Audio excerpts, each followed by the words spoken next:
चाहता हूँ कि आप प्रकाश डालें कि हम कई सारे धर्माचार्यों से या जो कथावाचक हैं उनसे यदि कोई व्यक्ति ऐसा प्रश्न करता है कि गौ माता की रक्षा के लिए हम क्या कर सकते हैं, तो उनका उत्तर ये होता है कि आपके पास कितनी गौ माता है, आपने कितनी गौ माता को पाल रखा है या गौशाला खोल रखी है।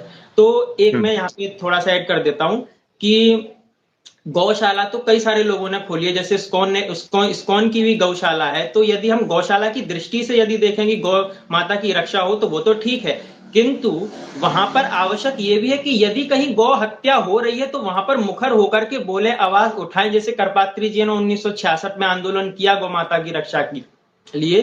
तो वहां पर हिंदू क्यों नहीं बोल पा रहा है मुखर होकर के, या कथावाचक क्यों सामने नहीं आ पा रहे हैं गौ माता की रक्षा के लिए? देखिए, अगर आप मुझे थोड़ा-सा विशेष समय दें तो मैं इस विषय में स्पष्टता से कुछ समझाना चाहता हूँ, ठीक है? मैं अपनी बात पूरी करना चाहता हूँ इस विषय में, आप उसको सुनिएगा और सुनकर समझिएगा, और मैं अपने दर्शकों से भी यही अपेक्षा रख रहा हूँ, यही हमारा आग्रह है आप सबों से। हमको पहले ये समझना पड़ेगा कि गौरक्षा की माँग उठाने की आवश्यकता क्यों पड़ रही है। हमारे सनातन धर्म के जो मान्य ऐतिहासिक ग्रंथ हैं, जैसे रामायण, महाभारत, पुराण आदि भी, जहाँ पर हम कथानकों के माध्यम से अपने अतीत को, अपने इतिहास को समझ सकते हैं, नायकों के दृष्टिकोण से भी और खलनायकों के दृष्टिकोण से भी। हमारे यहाँ रावण का चरित्र आप देखें, दुर्योधन का चरित्र देखें या हिरण्यकशिपु इत्यादि का चरित्र देखें, तो उनकी बातों को बिना तोड़े मरोड़े ऋषियों ने उनके ही दृष्टिकोण से लिखा है। यहाँ अगर वो स्वयं को ईश्वर मान रहे हैं तो वैसे ही लिखा उन्होंने, और भगवान के भक्तों के पक्ष को भी भगवत भक्त के दृष्टिकोण से ही लिखा है। गौरक्षा का विषय सदैव से धर्म और अधर्म के मध्य संघर्ष का एक महत्वपूर्ण बिंदु रहा है। विप्रधेनु सुरसंतहित लिन्ह मनुज अवतार, भगवान के अवतार में एक प्रधान उद्देश्य गौरक्षा का होता है। इस बात को ही परिलक्षित करने के लिए भगवती वसुंधरा भी ब्रह्मदेव के पास गौ का रूप धारण करके जाती हैं। ये सनातन धर्मावलंबी जानते हैं। वर्तमान परिस्थिति में गौरक्षा जो है, हम जिस देश में रह रहे हैं, भारत नामक इस देश में जो भी अभी राजनीतिक सीमांकन उपलब्ध है, ऐसे तो हम भारतवर्ष की परिगणना में ईरान, इंडोनेशिया और नेपाल, भूटान, श्रीलंका, पाकिस्तान, अफगानिस्तान, बांग्लादेश सब अखंड भारत की सीमा में हम समझते हैं। लेकिन वर्तमान जो राजनीतिक सीमांकन चल रहा है भारत भूमि के नाम से, भारतवर्ष के नाम से, इसमें जो भी सत्ताधारी दल बैठे हैं, हर पार्टी की मैं बात करूंगा, मतलब इस प्रणाली से जो जुड़े हैं, इस वोटिंग सिस्टम से, इस डेमोक्रेटिक सिस्टम के माध्यम से जो भी व्यक्ति सत्ताधारी बनता है, उसके सामने सबसे पहली चुनौती क्या होती है? Electoral funding. आप इस विषय को समझेंगे। अभी मैं मिलक्षराज सीरीज भी निकाल रहा हूँ और मिलक्षराज श्रृंखला की पुस्तक भी मैं निकालूंगा सप्रमाण बातों को रखते हुए। तो मैंने जो अनुभव किया, इसमें सबसे बड़ी समस्या है किसी भी नेता के जीवन में इलेक्टोरल फंडिंग। वो क्या होती है? आपको चुनाव जीतने के लिए चाहिए पैसा, और पैसा चाहिए अथाह, उसका कोई बजट तय नहीं हो सकता है। भारत में सबसे अधिक घोटाला जिस विभाग में होता है, मैं बड़े दावे के साथ कहना चाहूंगा, वो है चुनाव आयोग। इसका कारण क्या है? चुनाव आयोग के खर्चों की जो ऑडिट है वो स्वस्थ विधा से नहीं होती, इसीलिए अथाह पैसा वहां पर खर्च होता है और अथाह वहां पर कमीशन भी बढ़ता है। ये एक अघोषित सत्य। अब इतने इतने खर्चों को पूरा करने के लिए पार्टियों को चाहिए होता है चंदा। चंदा किस स्रोत से आ रहा है, इससे उनको मतलब नहीं होता है। पार्टियों को केवल चाहिए पैसा। हमको 100 करोड़, 200 करोड़, 500 करोड़, 1000 करोड़, जिसकी जैसी हैसियत है वैसा वो दे। अब इसमें क्या है, जितने भी लोग अलग अलग व्यवसायों से जुड़े हुए हैं, उनको सरकार के माध्यम से ऐसे कानूनों की उम्मीद होती है, ऐसे नियमों की अपेक्षा होती है जो उनके व्यवसाय को आगे बढ़ाने में, उनको अधिक से अधिक लाभ अर्जित करने में सहयोगी। और इसमें एक बहुत बड़ा हिस्सा गौ माता के वध से, गौ माता की हत्या से जुड़ा हुआ है। गौ हत्या केवल आपको बाहर से देखने से लग रहा है कि गौ हत्या वस्तुतः केवल खाने के लिए लोग कर रहे होंगे, मतलब गाय मारी खा गया। ऐसा नहीं है। गौ हत्या करने का प्रधान उद्देश्य गाय का भक्षण करना नहीं है। आप अगर कसाई खानों की रिपोर्ट को देखें, गौशाला डेयरी उद्योग की रिपोर्ट को देखें, तो जो डेयरी उद्योग है वो गौ हत्या में सबसे बड़ा स्थान अभी लेकर आया है। वहां पर दूध के लालच में एक तो गौ माता के साथ अमानवीय, अप्राकृतिक मशीनों का प्रयोग करके शोषण किया जाता है। दूसरी बात है, जो उनके बछड़े होते हैं, उन बछड़ों को अति अल्प अवस्था में ही, ऐसे आप जन्मजात बच्चे को भी अगर मार दें तो हत्या ही है, और 15 साल 20 साल के बाद ही मारे तो भी हत्या ही है। लेकिन अगर आप उस बछड़े को अपनी माँ से अलग करके कसाई खाने में भेज रहे हैं, तो कितने घरों से हिंदू भेज रहे हैं? सांगठनिक रूप से तो गौशालाओं से ही बछड़ों की सप्लाई हो रही है। अब ये गौशाला कोई भी संस्था चला सकती है। हमने तो अपने अनुभागों में मृच्छराज श्रृंखला में इस्कॉन के भी विषय में बताया कि इस्कॉन की गौशालाओं से भी बछड़ों की तस्करी हो रही है। वहाँ जो कृष्ण धर्मदास इत्यादि थे उनके द्वारा मारी गई गायों के, बछड़ों के, सबके हमने नाम बताए, सबकी हमने उम्र बताई। आप मृच्छराज सीरीज देखेंगे, हमने सबका नाम बताया है, सबकी उम्र बताई है। तो अमूल जो है डेयरी उद्योग का इतना बड़ा है, या सुधा डेयरी है, ये सब जितने भी बड़े बड़े कॉर्पोरेट डेयरी वर्ल्ड से वाले हैं, उनका उद्देश्य जो है वो केवल दुग्ध का या दुग्ध मिश्रित उत्पादों का व्यवसाय करना है। उनको गोरक्षा से कोई मतलब नहीं है। साथ ही जितनी बड़ी बड़ी गौशालाएं हैं, बड़े बड़े मठों में भी चल रही हैं, उनमें भी बहुत कम ही ऐसी गौशाला है जहाँ सेवा हो रही है। लगभग गौशालाओं में व्यापार हो रहा है। गौ सेवा के नाम पर 100 करोड़ आ रहा है, खर्चा 20 करोड़ 30 करोड़ हो रहा है, 60 करोड़ 70 करोड़ ट्रस्टी खा रहे हैं। उसमें भी जो बछड़े हैं, जो नर गोवंश है, उसका लोग तस्करी करके बेच दे रहे हैं। गर्भधारण करवाने के लिए सीमन का प्रयोग किया जा रहा है, अप्राकृतिक विधान का प्रयोग किया जा रहा है, जिससे हमारे गौ का जो नस्ल व्यवस्थापन है, जो हमारी गौ की शुद्धता है, वो भी समाप्त हो रही है। अब इसमें सरकार बीच में एक लेकर आई थी व्हाइट रिवॉल्यूशन। व्हाइट रिवॉल्यूशन को श्वेत क्रांति दुग्ध के क्षेत्र में कहा जाता है। व्हाइट रिवॉल्यूशन ने क्या किया? दूध को कॉर्पोरेट बनाया। हमारे घर में, हर गांव में पर्याप्त से अधिक दुग्ध का उत्पादन होता था हमारे यहाँ भारत में। और बहुत पहले की बात नहीं कह रहा हूँ, मतलब कि 2 पीढ़ी पहले तक भी अगर आप चले जावे तो घी के दीपक जलने सामान्य बात है। मतलब रात्रि को अंधकार होने पर घृत का दीपक जल रहा है। एक मध्यम वर्गीय परिवार के लिए इतना था। चलो बहुत ज्यादा गरीब है तो घी नहीं जला रहे हैं, लेकिन तेल जला रहे हैं। लेकिन मध्यम वर्गीय परिवार के लिए घृत के दीपक, घृत का प्रतिदिन भोजन में प्रयोग होना बिल्कुल सामान्य बात थी। अब हाल क्या है? दीपक जलाना छोड़ो, आप तो देवताओं के हविष्य निर्माण के लिए भी मिलावटी घी का प्रयोग करने के लिए 80 रुपये 100 रुपये वाला घी प्रयोग करने के लिए विवश हो गए हैं। अब 80 रुपये 100 रुपये यहाँ लीटर दूध नहीं शुद्ध मिल रहा, आपको घी कहाँ से शुद्ध मिल जाएगा? अब वहां पर जो है दुग्ध का उत्पादन, अब देखिए दुग्ध का उत्पादन बढ़ गया। कैसे बढ़ा? श्वेत क्रांति के नाम से। और वहां दुग्ध में दुग्ध तत्व कितना है कोई नहीं जानता है। खपत है आपको 1000 लीटर की, वहां पर उत्पादन हो जा रहा है 3000 लीटर।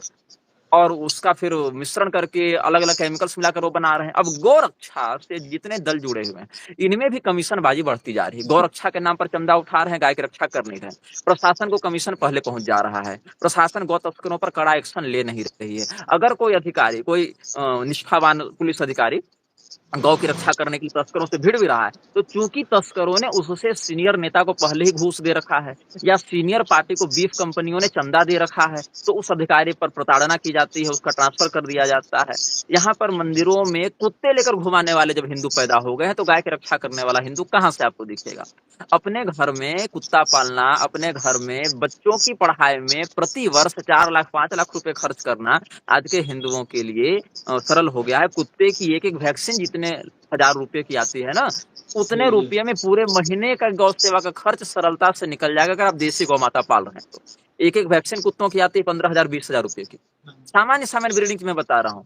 15 से 20,000 रुपये में एक मध्यम वर्गीय परिवार अगर छोटे शहर में भी रह रहा है और उसके पास जगह है, अगर जगह की कमी है तो फिर उसकी मैं नहीं कह सकता हूँ, लेकिन कम से कम वो इतना अवश्य कर सकता है कि अपने धन का हिस्सा जहाँ जगह वाले गौ रक्षक है वहां दे दे। लेकिन गांव में अगर आप देखें तो 15 से 20,000 रुपये 5 गाय को पालने के लिए अगर हरा चारा उपलब्ध है तो पर्याप्त है। लेकिन ऐसा हो रहा है क्या? नहीं हो रहा है। ऊपर से जिन पार्टियों को आप गौरक्षा के लिए चुनते हैं, जो पिंक रेवोल्यूशन की बात करते थे, जो गौ तस्करी के विरुद्ध बात करते थे, वे लोग भी पिछले 10, 11, 12 सालों के संसदीय रिकॉर्ड में गौरक्षा के लिए सामने से मुखर होकर आवाज नहीं उठा रहे हैं। और आवाज क्या उठाना? जब आप नोटबंदी जैसा कानून ला सकते हैं, जब आप 370 के विरुद्ध बातें कर सकते हैं, जब आप अनेक कानूनों को लाने के लिए जनता पर विवश कर सकते हैं उनको कि वैक्सीन को ठोकेंगे आपके शरीर में, नहीं अगर आप वैक्सीन लगवाएंगे तो आपको जेल में डाला जाएगा, आपके पासपोर्ट जब्त कर लिए जाएंगे, आपको परीक्षा में बैठने नहीं दिया जाएगा, आपकी सैलरी रोक ली जाएगी, तो उस स्थिति में आप गौरक्षा के समर्थन में भी इस प्रकार का कड़ा कोई व्यवहार क्यों नहीं कर पा रहे हैं? जनता का तो समर्थन मिल ही जाएगा आपको, क्योंकि जैसा कि मैंने आपको पहले कहा था, गौ हत्या भोजन से जुड़ा हुआ विषय ही नहीं है। गाय की चमड़ी से, गाय की हड्डी से, गाय के बाल से, गाय के खुर से, गाय के बोन मैरो से, बहुत मतलब पूरे के पूरे अवयव से कॉस्मेटिक्स बन रहे हैं, लेदर से बैग बन रहे हैं, हड्डियों से अलग अलग प्रकार के प्रसाधन बन रहे हैं, उपस्कर बन रहे हैं, बहुत सारे मेडिकल फार्मा वाले भी प्रयोग कर रहे हैं। तो ये हजारों लाखों करोड़ों की इंडस्ट्री जुड़ी हुई है गौवध से। और जब तक आप गौरक्षा का उद्देश्य उस लाखों करोड़ों की अर्थव्यवस्था के ऊपर नहीं दिखाने में सफल होंगे, तब तक इसको संवैधानिक रूप से निरस्त करना कठिन हो जाएगा। क्योंकि आप जिस देश में रह रहे हैं वो देश लोकतांत्रिक देश के रूप में चल रहा है। लोकतंत्र के लिए चाहिए होता है चुनाव में जीतना, और चुनाव जीतने के लिए चाहिए होता है पैसा, और पैसा जिस भी स्रोत से आवे पार्टियां लेने के लिए तैयार होती हैं। और उस फंडिंग में एक बहुत बड़ा हिस्सा गो हत्या के माध्यम से जनरेट हो रहा है। तो जब तक ये रेवेन्यू जनरेशन पर रोक नहीं लगेगी, आंदोलनों से कुछ नहीं होगा। दूसरा, हिंदुओं की सबसे बड़ी कमजोरी है और जो मुसलमानों की सबसे बड़ी ताकत है, आंदोलन की शैली। 500 से 1000 मुसलमान शाहीन बाग में बैठकर पूरी केंद्र सरकार के माथा पर मूत रहे थे। केंद्र सरकार जो है उनके सामने झुकी, लेकिन 1 लाख हिंदू, उनकी तुलना में 100 गुना अधिक हिंदू भी गौरक्षा के लिए एक जगह एकत्र होंगे तो सरकार उनकी बात नहीं मानेगी, क्योंकि सरकार के मन में हिंदुओं का भय नहीं है। वही हिंदू 1 लाख एकत्र होंगे, लेकिन कहाँ एकत्र होंगे वो हिंदू 1 लाख?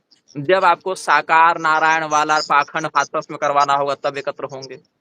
जब इंडिया वर्ल्ड कप जीत कर ट्रॉफी लेकर आएगी तब एकत्र होंगे, लेकिन गौ के लिए एकत्र नहीं होंगे वो 1 लाख हिंदू, है ना। भगदड़ में मरने के लिए 1 लाख हिंदू आ जाएंगे, लेकिन वहां नहीं आएंगे। और सुनो, जितने भी ये लोग बड़े बड़े कथावाचक बन रहे हैं, बड़े बड़े पंडाल में प्रदीप मिश्रा की कथा देख लो, या मुरारी वाली देख लो, बागेश्वर धीरेन्द्र की देख लो, जितने भी ये लोग हैं इनको पैसा देकर तो भीड़ अब बुलानी नहीं पड़ रही। अब ये लोग इतने प्रसिद्ध हो गए हैं कि 1-2 लाख व्यक्ति कहीं भी एकत्र करके बुला लेना कोई बड़ी बात नहीं है इनमें से। और जैसा कि यही लोग कहते हैं कि हिंदूवादी सरकार है देश में, मुरारी बापू की राजेंद्र दास देवाचार्य से अच्छी बात पटती है कि नहीं? बिल्कुल बनती है।